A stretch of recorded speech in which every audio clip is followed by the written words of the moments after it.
Feeling friends is this concept that I came up with laying in bed one night. I have all these close friends who have these wonderful stories that can help change the world, life experiences that can help other people believe in themselves, hold tight to their dreams and make their dreams reality. On Feeling Friends, we talk about God, we talk about love, relationships. I have celebrity friends, I have non-celebrity friends. I have church members, family members. But when you watch and listen to Feeling Friends, you will learn and you will laugh. It's a community of friends helping to build each other up. So tune in to Feeling Friends every Sunday on WHCR 90.3 FM, or you can catch me on YouTube at Feeling Friends Radio. All right, I'll see you there.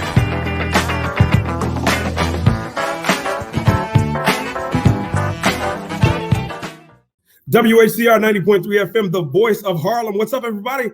It's me, Phil. And again, it's Clark Atlanta University Day. I got all my friends from Clark Atlanta here live. I've got a friend from college, Marquetta Thompson is here. We were talking about her name before, and I don't want to mess it up. So without further ado, I'm going to bring Miss Thompson in the studio, my friend from Clark Atlanta University. What's going on? Hello, CAU is here. Yes, how you doing? I am good. How are you? Good, doing well. I got fumbled there. I was like, I don't want to mess it up, but I was thinking about it. So it's all good. I'm so happy you're here. I'm so happy you're here. Listen, I've been knowing you for years. I've been knowing you since I was a freshman in college. And were you an OG, if I'm not mistaken, orientation guy? I most certainly was. And we were orientation guys together, and then you were older, but yeah. But I remember that we had a good time at Clark Atlanta University. So you're here today because you are running for office. Yes, I am. You're running for office. So let's go ahead and tell the people who you are. I am Marquetta Thompson. I am a native of Nashville, Tennessee. I am a 2005 Clark Atlanta University graduate. And I am running for re-election for CAU.edu National Vice President. Absolutely. And people wonder, why are you having CAU people come on the show to talk about their campaign? Because this is my institution, my beloved institution. And I think it's so important for people to use their voice for good. And that's something you've been doing for years. But before we get into your campaign, I want to talk about your life, your personal life. Just, you have been married to Brandon for years. Y'all been together since we were like 17. Have you been together for years, right? Since high school. Y'all been together since high school. Wow. In Nashville. Wonderful. In Nashville. Mm-hmm. Nashville. So let's talk about, let's jump into that. Let's talk about the commitment and the desire to keep marriage going. Let's talk about that. What has kept your marriage and your friendship so strong? Because it's almost like y'all are still on. When I see y'all at homecoming, it's like you're still friends. It's still that love. What keeps it so strong? I would say ultimately at the base of everything is friendship.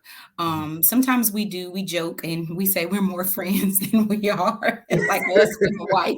Uh-huh. And I think that is that's one of the most important aspects. You have to have a friend. You have to, build that relationship because things waver. And as, the old folks say, you go up, you go down, you got peaks, you got valleys. And so if your friendship is strong, that is the foundation of success. Absolutely. So, and you're also a mother. Yes.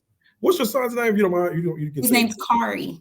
Kari. What a beautiful name. A little handsome guy with pretty hair, just like you. Thank you. What is it being a mother now? How has that changed you and your perspective on life? For me, I would say that I had struggles with motherhood before I had Kari. So Kari is like my little rainbow baby. So I had a couple of miscarriages before I had Kari. Mm-hmm. And so, again, he is just a delight to have. I think for any woman, motherhood changes you completely. It changes your aspect on things. Things that you were not serious about before, you become very serious about because you ultimately are caring for an entire being, and you note that you're virtually responsible for their successes and for their failures. And so I think that's what drives any mother. It is another job.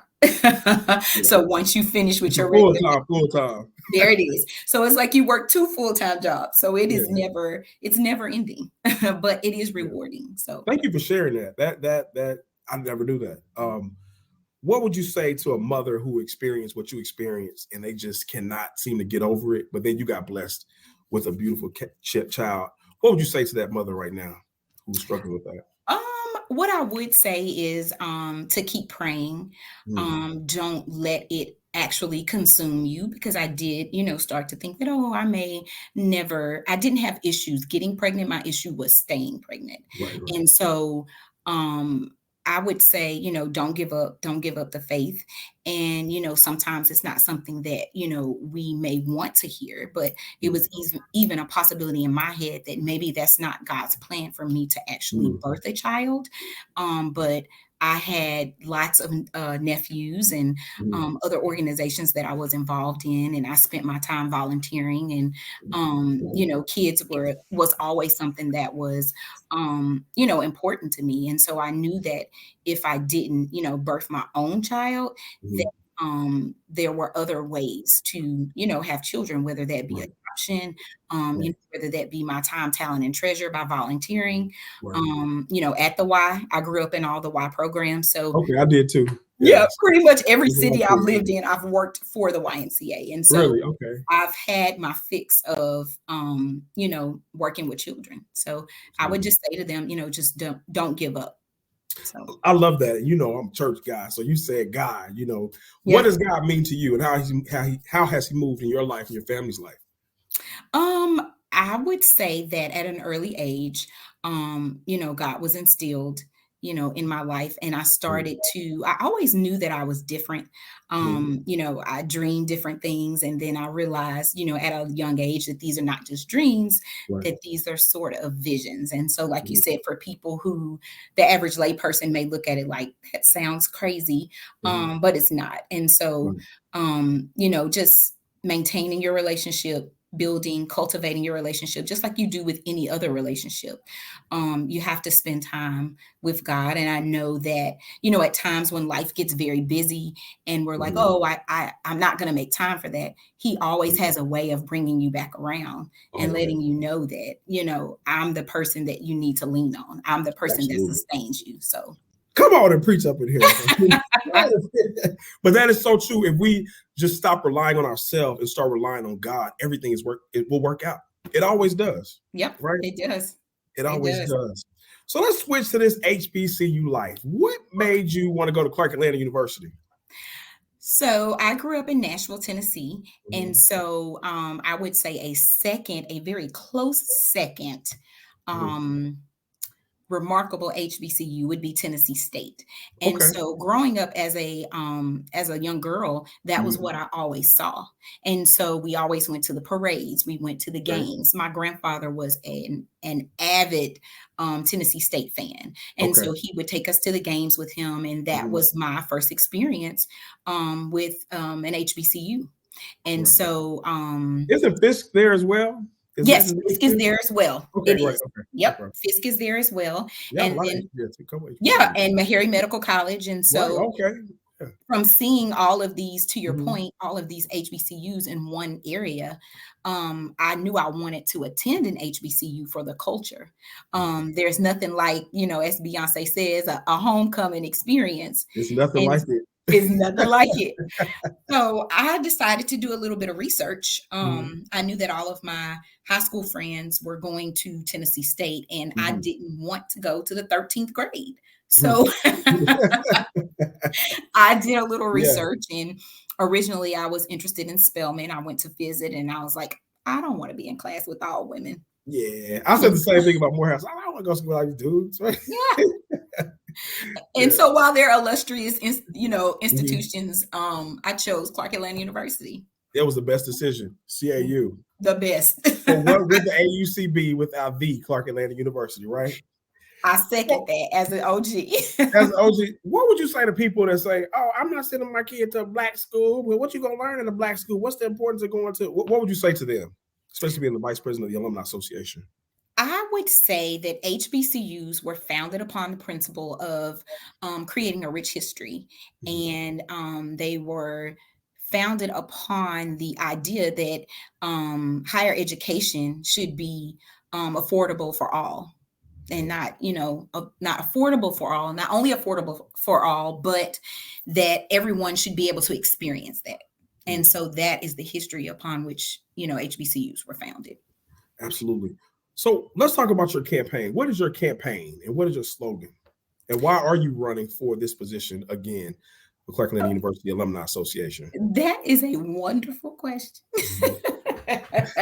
And my campaign slogan is working together for change. I would say, and I can say, not to cut you off, I can say that you actually do that because I'm on a committee with you and you actually do that. You really do. Yes, thank you. I appreciate that. Absolutely. I feel like I try to live that out in my daily life, and bringing that to the Alumni Association is something that I'm very sincere and passionate about. I noticed that there is a lot of division per se amongst the, you have Atlanta University, you have Clark College, and then you have Clark Atlanta University. And I just, want to say, like, working together, like, there is no CAU without Atlanta University and Clark College. Absolutely. So we have to acknowledge the past, we have to acknowledge the history in order to move forward. And so I think that one of my main goals is to create a dynamic group of alum that, we all share the same vision, but we're working together as a cross-generational group of alumni, and then bringing our ideas together. And, I can say that she's a very patient person. So I can imagine you being very patient with your son and your husband. Like, how you are now is how you are. We weren't close like that in school, but we have the same, network. Right. You're very patient. And I've noticed you in meetings, how you're very kind of like just, I guess is the word, and equal. What do you say to people who are so negative and who are not doing anything to be a part of the association, but are just negative? How do we get them to change their minds and be a part and to give instead of being a dagger thrower, so to speak? That's a great question. I think as a leader, there's a difference between like managing people and then leading people. I think one of the things that you have to, that a leader must possess is the uncanny ability to know what it is that people need, know what their strengths are, know what their weaknesses are. And then once you figure those things out, you find places to put them.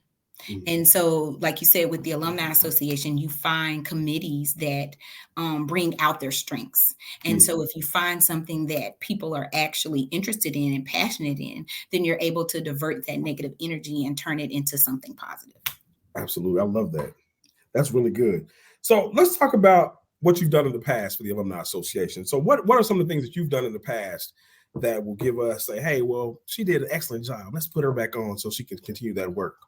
Okay, that's a great question. I don't like to. There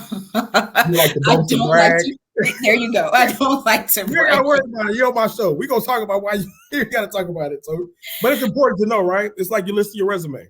This is true. This is very true. So I am actually the president of the Charlotte Alumni Chapter. Oh, good. Okay. And so I've been president of the Charlotte Alumni Chapter for about 2 years now. And before that, I was actively involved in the Alumni Chapter. And the president at the time, Miss Priscilla Florence, she is a wonderful mentor to me. She actually looked at me and said, hey, I talked to her on the phone one day and she like voluntold me. And she was like, hey, what do you think about running for Charlotte Chapter president? And I was like, I don't know about that. Like, I'm kind of behind the scenes. Like, I jump in, I see where the help is needed. I'm passionate about, raising money for students and, putting on successful fundraisers and things of that sort. And that was, I guess, how the idea was birthed, that I would be Charlotte Chapter president. I assisted Ms. Florence in, we are now in we just had our 5th year anniversary for the Charlotte scholarship brunch that we've had. We've had some very successful scholarship brunches in the past, one of which we were able to catapult during the height of COVID, where we had a hybrid brunch. And that was our most successful brunch, where we raised tons of money. And I know that brunch was lit because it was super lit. It was super lit. Like, people still talk about that brunch to this day. Listen, y'all don't know. I just know y'all from school. That whole JT crew and you and everybody. Y'all know how to have a good time. So that's I will say that that brunch was super successful by just getting other alum engaged. And so the committees that I had that year, and then even with the cross-generational people in the Charlotte chapter, we have been very successful. We possess that uncanny ability to appeal to all age groups, to all audiences. And that was one of the things that we did that was super successful.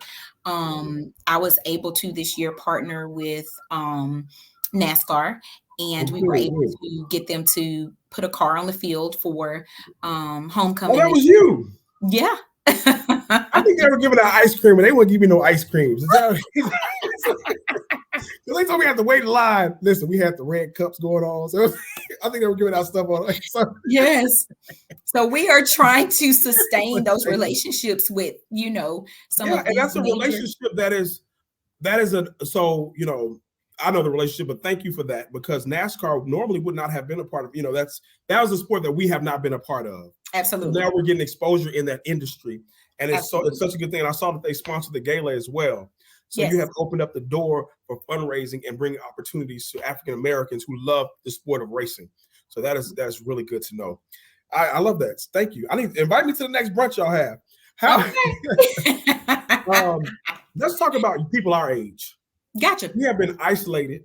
One thing I can say is, y'all know I was student government president there. Well, people may not know. So I was always included with, they always included me.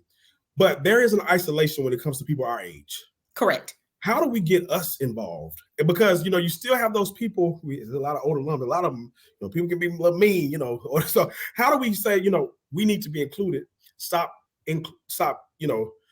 cutting us off and allow us to be a part of, because we are Clark Atlanta. You might be Clark College, you might be Atlanta University, but we have a voice and we're older now, and you all are going to fade eventually. That's how life works. We're going to fade too, but we're hitting our 40s, they're hitting 70s, what do we say to them? So I think that's the goal, and I think that's the key. The key is to build and sustain those relationships. And so it's almost like an understudy. So you get in, you become involved. And again, like I said, your group of friends and your network, know 5 people, that person knows 5 other people. Absolutely. And then you bring these people in and you say, hey, these are all the committees that we have. What are you interested in? What are you good at?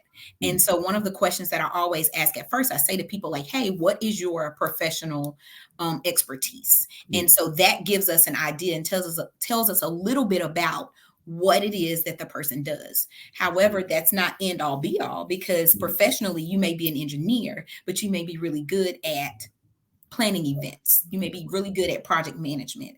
And so I think just again, building those relationships and then rebuilding the relationships that you once had, like you did in college. And you say, hey, I know back then Phil was really good in talking to people. Phil was really good in public speaking, or he was really good in engaging people to get them to be involved. And then I just call on those people personally and try to get them to come in and make these bids for different things that are actually occurring in the Alumni Association. That's good. Let's go into what is the importance of giving financially, number-wise. What is the importance of actually giving? Because a lot of people say, I gave $20,000, $30,000 to Clark. I'm not doing it. What is the actual importance of that as it relates to corporate sponsorships and things of that nature? So that is a wonderful, wonderful question. I would say the answer to that question is there's so many answers to it. It's multifaceted. One of the main things that I would say is Clark Atlanta University is a private. Is a private institution. There's no funding from the state. There's no funding from the government. And so everything that how the school runs is based off of tuition dollars and other things. And so we have so many students that are accepted, they're able to pay to get through their first year. They're able to pay to get through their second year. But giving is a way to provide gap scholarships. Giving is a way to basically put us on the map which is what President French has been so successful in doing, is trying to maintain, build, and sustain these corporate sponsorships. And so with us, with alum, we have to show that we're interested, because a corporate sponsor is like, well, let's see the percentage of what your giving is, and then we'll match that. And if that giving is low, then they're like, well, why should I give if your own alum don't give?